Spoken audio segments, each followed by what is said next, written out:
All right, so our next steps in this process is going to be getting a little bit more definition into this shadow here.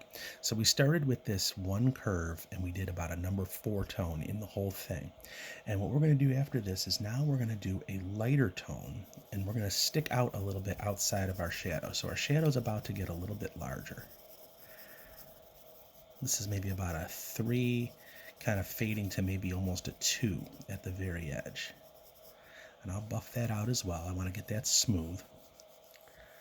So I just made my shadow a little bit larger. I'm kind of staying close to the shadow here, and I'm coming out a little bit further over the top.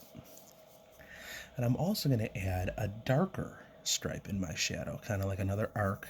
This time I'm going to go about a 5 or maybe even a 6. It's just like another stripe on the inside of my part of my shadow.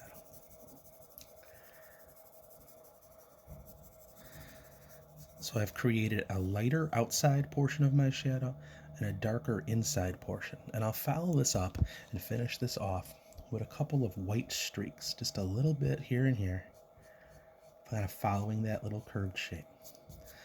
All of that is going to help my shadow look a little bit more realistic, like it's reflecting water, like it's reflecting light through water. So that's my shadow. Now I'm going to come into the inside part of the glass, and this is where we start to get into some of the trickiest parts. And all I want to tackle here is some of the construction of it, and then in the next video we'll talk about the actual shading.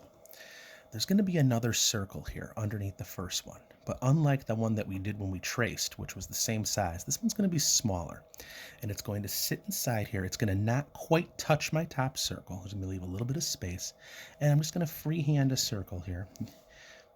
Does not have to be absolutely perfect.